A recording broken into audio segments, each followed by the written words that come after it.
Alright, welcome back to Nick Lenz's Comic Corner, classic lesson non-classics. This episode number 3462, Doubleshot number 3356.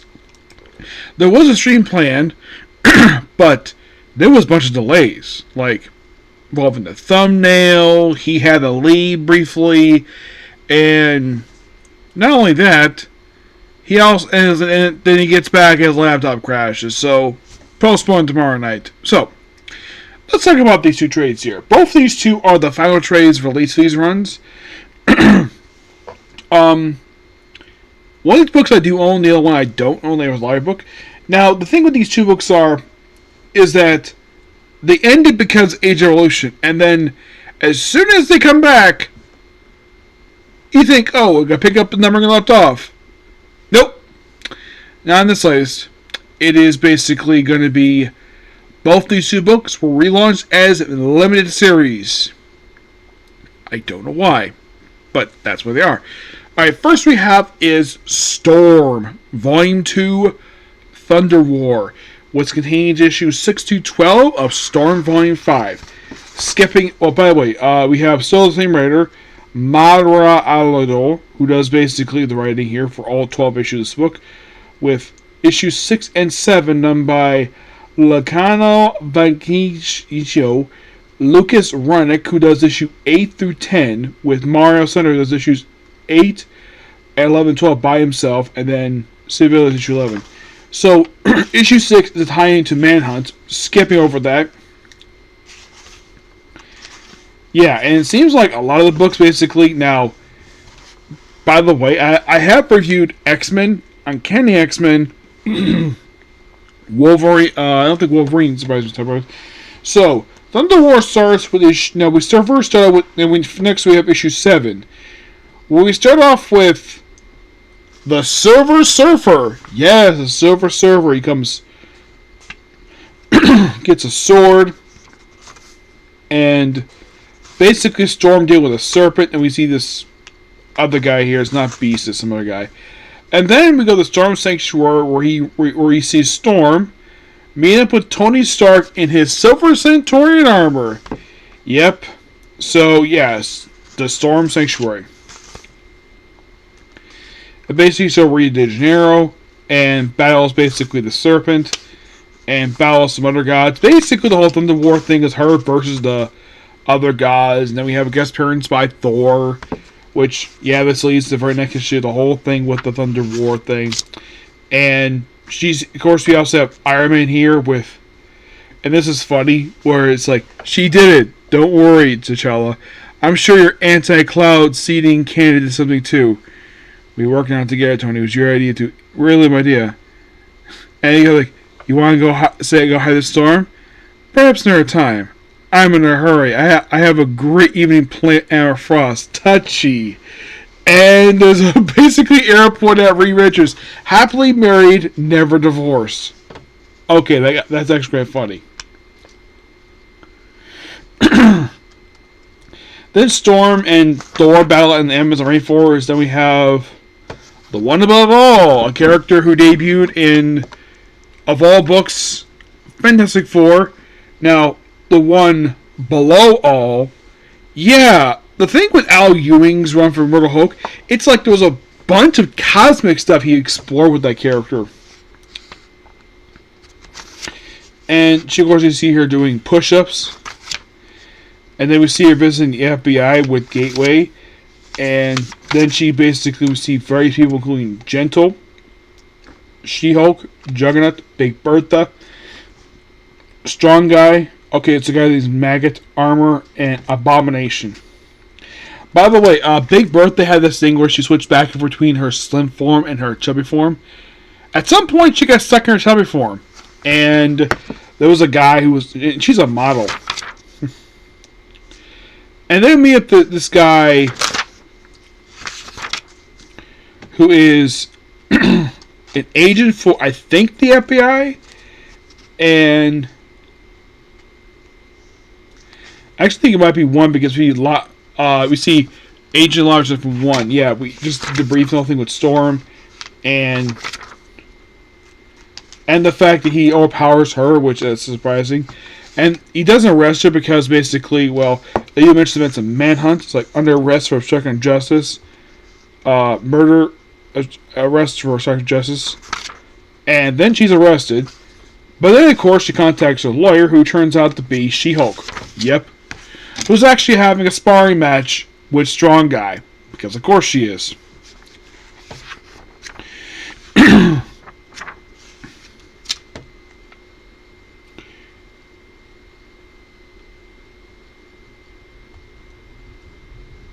And then, for some weird reason, we have these agents go visit Limbo for some weird reason. And they talk demons, and it just becomes really weird. And it's like, hi, my name is Jennifer Walters. I'm Storm's lawyer. Nice to meet you. Yeah, Lara basically appears after he appears in a few issues of X-Men. Because why not? And now we begin Thunder War. Yep. Oh, by the way, at this point, Storm has joined the Avengers. Yep. So, we have this taking place after some issues in the pages of Avengers Unlimited. Yep. So you have Storm doing her normal thing, like, even, like, at one point, like, we have the Silver Surfer, and also we see Galactus falling over, which is kind of weird. And then we see Infinity, who is now a woman. No idea why, but... And then, of course, Storm's here with Bishop, and Infinity is like, where is my twin brother? What have you done to eternity? Yes. And then we see various individuals. Yeah, and this scene, this statue looks a lot like this, kind of like the Basilisk from the Harry Potter movies. And we was talking with the gods, and just Storm just deals with it. Like, Galactus being here is weird. And then, of course, basically, Beta Ray Bill is like, is here too for reasons. And then all of a sudden, they have the Black Winter. And for some weird reason, we have Galactus, the Devourer of Worlds, sitting outside of a hospital.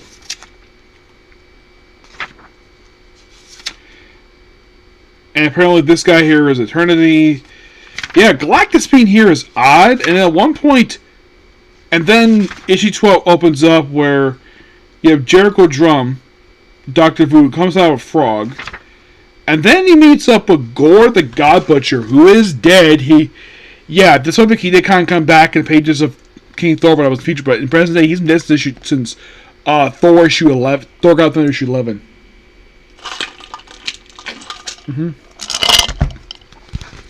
He's here with two people who have been long since deceased. The Sentry, the original Sentry, Bob, and those be curious, who is that woman standing behind Gore the God Butcher? That is Scytheville, the real Scytheville, not the one appearing in Don Coates' run. That was basic Ultimate Universe one. This is 616 version. She's been dead since 2010. This came out in 2025. She's been dead for 15 years. This is her first appearance since her death in Guardians of the Galaxy Volume 2, issue 24. Actually, it was 25, yeah. So, and then just basically everybody... So you have her being part of the Impossible City here. I think with House of Ideas and other stuff here. It just kind of very loose wrap up of the thing, and then the book ends with the Palace of Death, where Jericho Drum apparently is dead, all because he's a necromancer. So we see this woman who don't know who this beautiful woman is, and then we see a version of Thanos, probably as looks like zombie versions of Black Bolt, Thor. We definitely see Null. Yeah. This thing was so weird. It's like you're probably thinking like, what was the point in the end of this book? I have no idea, but as far as I can tell, it's probably not going to follow up with it all. I do enjoy the Thunder War stuff. I kind of do enjoy stuff. They have a little bit elements from pages of X-Men here with Agent Abacus, the guy who's from 1.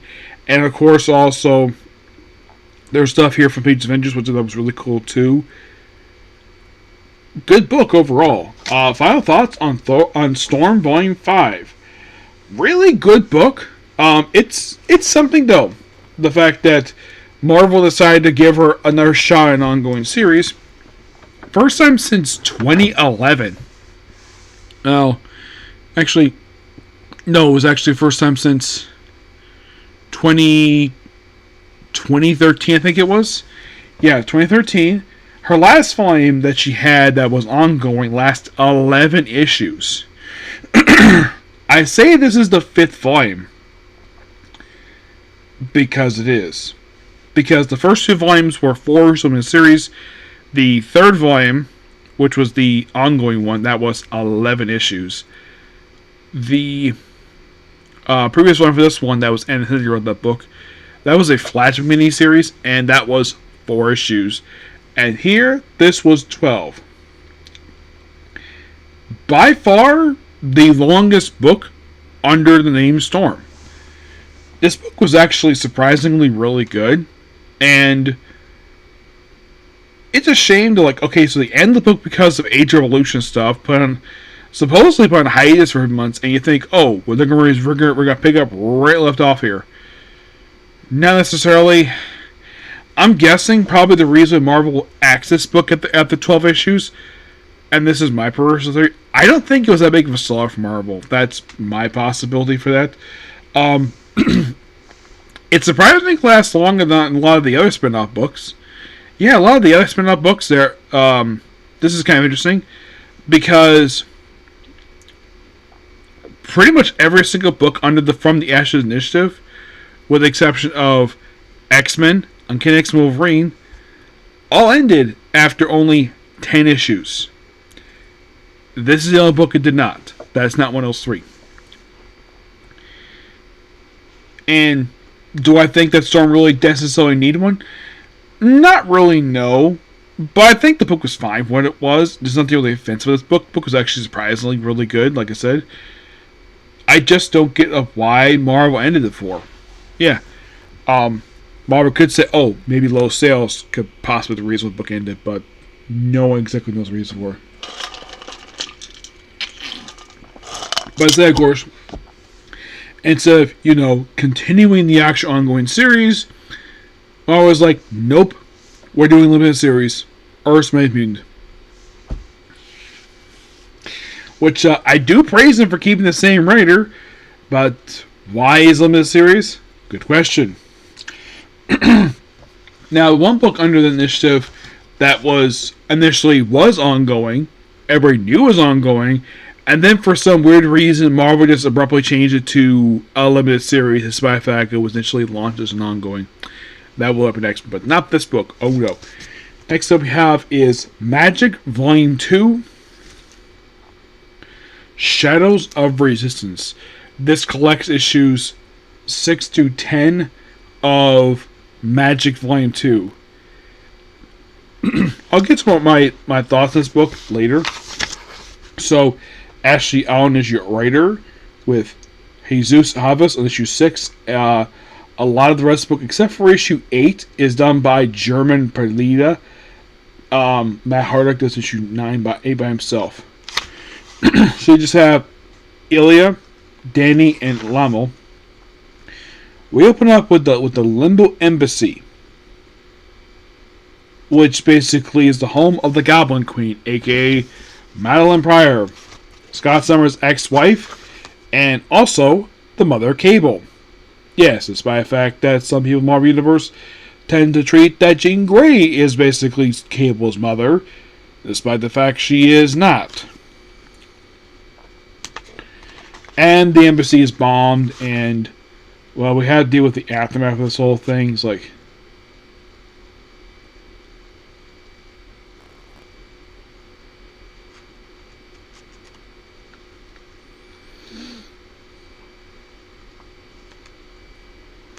yeah, and of course the responders just deal with the people there, not the demons. Because, Limbo. So, and then of course they team up to deal with some demons. Okay. And it's a nice little standalone issue. And then of course the issue ends with basically where his phone's ringing. It's picked up by Danny Moonstar. Yes, and then we go to the Badlands in South Dakota, where we have this tower, which I had no idea if in fact Danny even had this thing before.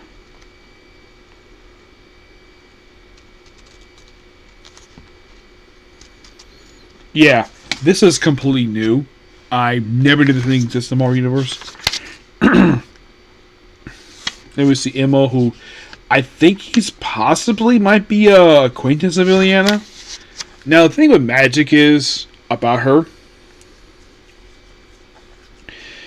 There is something about her that's never been explored before. A guy in love with her who's not a demon. Yes. Because that's one aspect about her character that has never been explored. Ileana is a beautiful woman, and I'm surprised no man has fallen for her in the Marvel Universe. Like nobody. You would think because you think, oh, is she not interested in romance? And my personal theory on the matter is that the writers of Marvel Comics just don't care to put in a relationship at all for some weird reason. Like,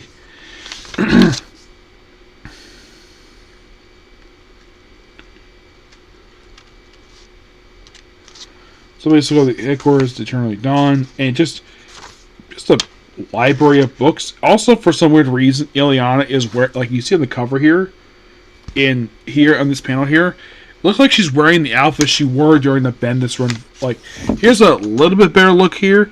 I look at the front of this outfit. It looks like the outfit she wore when Brian Michael Bendis was the writer of the comic of Uncanny X-Men. So she's back wearing this outfit, which is fine. And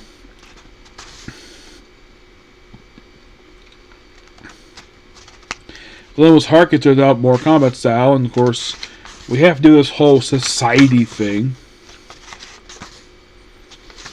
And then we have this weird art style where we have Ileana and Danny Moonstar battling demons briefly. Also, Danny Moonstar is wearing her New Mutants costume.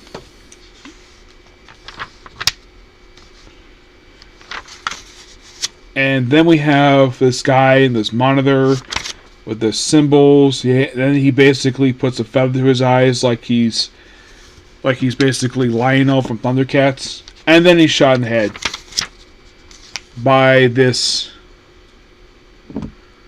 woman with armor named Larson.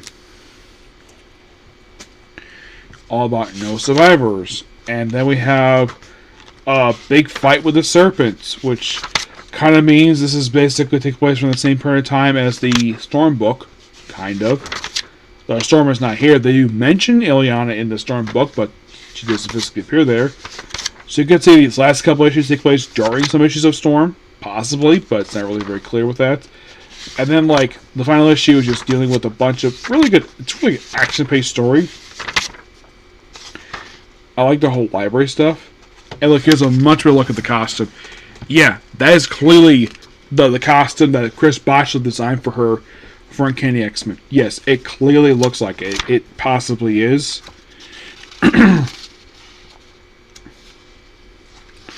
Then she runs out a door and then says to people like, oh, it's finally over, take the next step. And that's kind of it, per se. This was pretty good. But I give Storm a 9 out of 10. This I give roughly 8 out of 10. It's about even from the previous issues.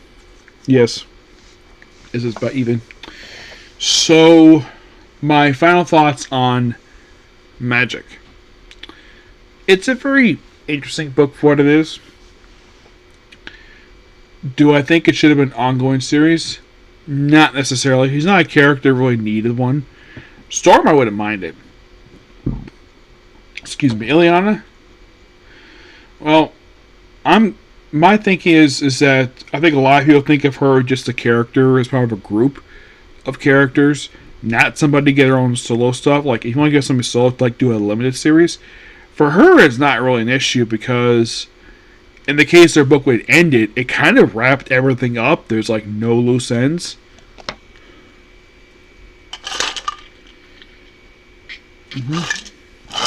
Yeah. I do think it was really cool. They brought in Madeline Pryor the book, which I thought that was quite nice. Yes, it was. I do. Now, I think of all the issues, I think that probably issue 9, when they changed the arc briefly, that probably, for a lot of people, that probably cost people because they saw that artwork and like, this is awful artwork. It didn't look very good. This artwork they had here for issue 9.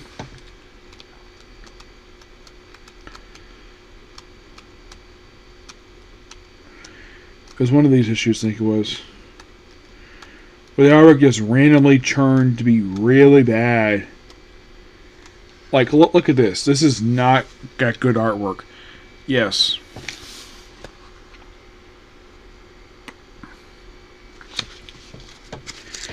It just didn't look as good. Yeah. This, I can kind of see the reason why I got axed at 10 issues. Storm? Well, by the way, in case you're curious, though, Storm got replaced with the miniseries Rogue Storm. That's who got replaced with. But what about Ileana's book? Well, in the aftermath of Revolution,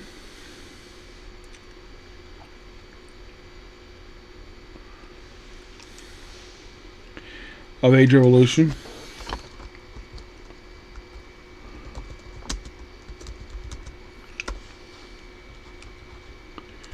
her book got replaced with Ileana and Colossus. Yep, a miniseries. Yeah, pretty much doing the same route as they did with Scarlet Witch, where at the conclusion of the first volume we have... So, hers is the only book that did not get replaced with a Age of Revolution stuff. Yeah, her book didn't replace by anything. It just ended.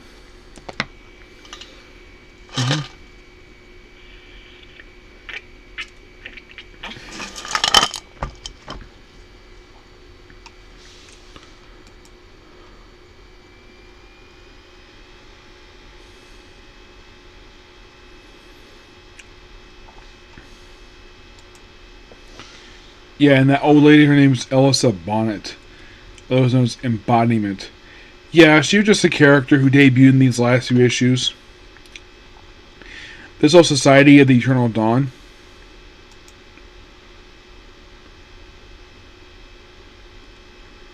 Apparently, for some reason, Danny Moonstar joined this group at some point.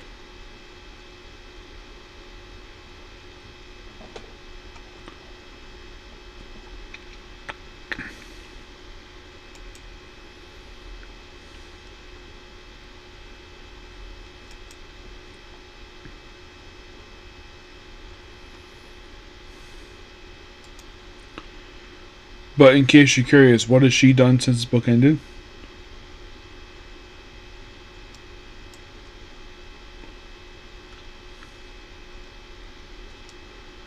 One thing I always appreciate about Danny Moonstar is that, yeah, she's Native American, but he doesn't make it too obvious that she is. She doesn't have a feather in her hair. So, Danny Moonstar has not been seen since the book ended. Nope, she has not. Yeah, she has. By the way, this last issue was released in September, and she's not appeared since then. Liminal, who's kind of pretty much in the way like the only original villain in this book. He has not appeared since the book wrapped up. Of course, Ileana had to return in the Magik and it was Magic Colossus miniseries. That's where she said to return. Yeah.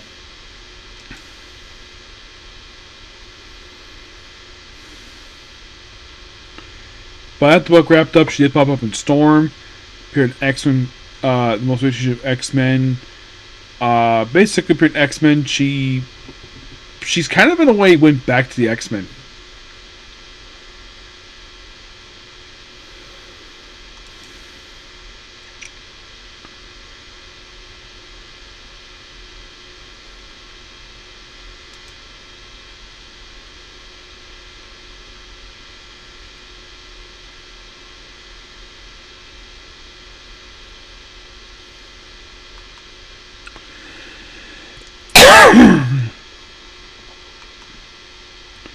But I think, like, when did she rejoin the X-Men? Well, I think she was initially part of the lineup when the book started, when the book resumed.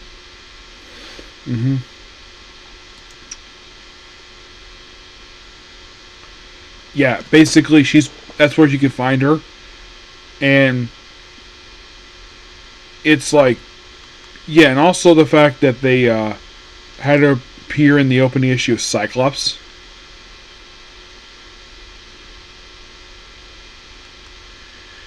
Yeah. And of course, also you have the Magik and Colossus miniseries, which that's something.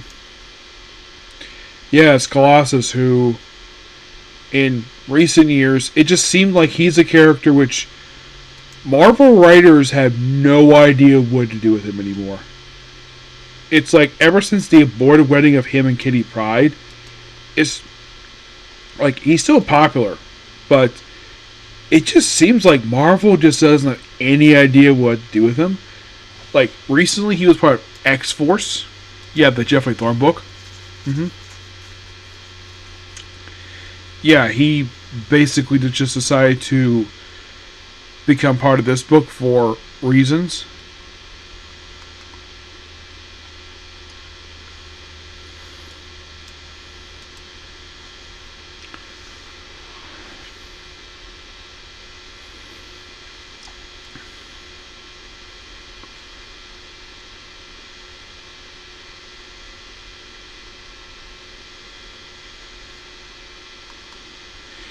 Yeah, I guess. I mean, that's still the biggest problem with Colossus. It's like I said, he's a character which Marvel writers just have no idea what to do with him. It's like he is not a primary character for the X-Men comics. That, despite the fact he's so popular, it's like he's not a character that is high priority. So it's like, yeah, shove on spin-off teams. Or in the case recently, have a team mini-series with his awesome sister. Now, has Eliana received low popularity as Colossus has? No. Not what I could tell anyways. I mean, people clamor for more Colossus. It's just that Marvel doesn't care about him. Seem like, if you think about it, like, which X-Men characters get the highest amount of focus? To my knowledge, these are primary characters: Wolverine, Nightcrawler, Storm, Cyclops, Jean Grey. I would say Magneto. Yes, I'd say definitely him. Rogue, Gambit. I could say Cable, but he hasn't done much recently. But these 8 characters are primarily the characters that Marvel writers love to use. Yeah.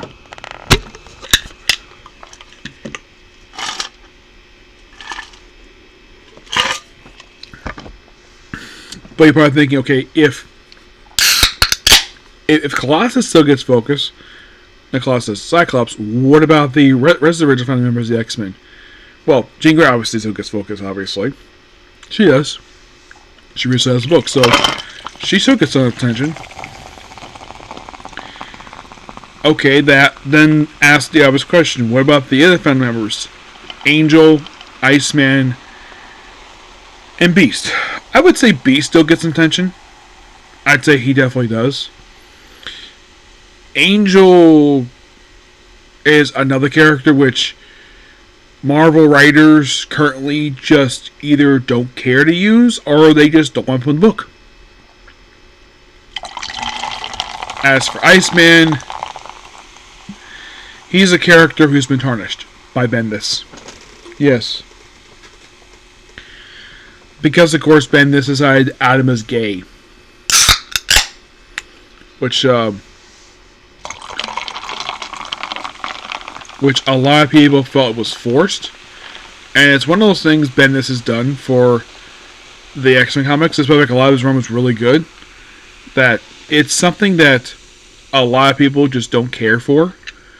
And this is one of those things that people have basically asked Marvel, please undo this, because the whole thing of Iceman being gay because he's not turned on by Jean Grey is so dumb.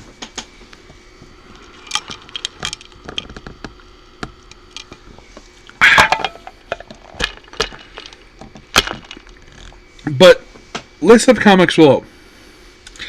Aside from, like I mentioned, Cyclops, Jean Grey, Wolverine, Nightcrawler, Gambit, Rogue, Magneto,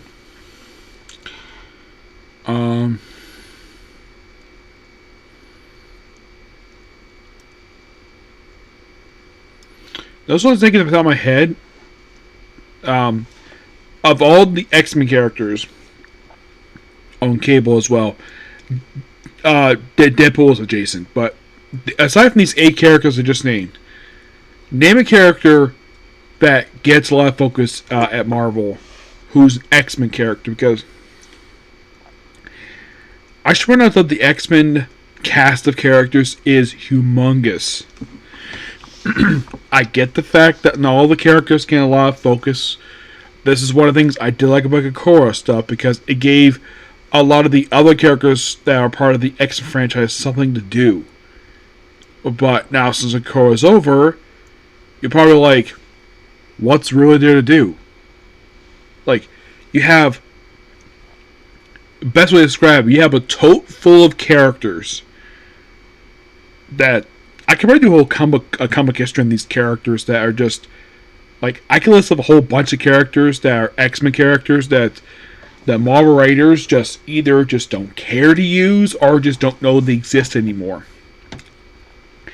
It's like the X-Men have so many characters, you can make about half a dozen teams made up all of these characters. Just also pick basically a star character they let focus on, make them lead of the team. It doesn't have to be Wolverine, mind you.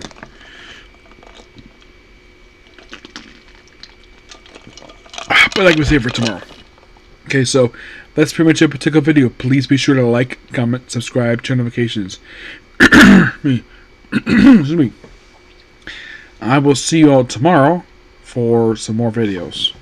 And hope my stream tomorrow hopefully comes tomorrow. Let's hope so, okay? Next video. Bye.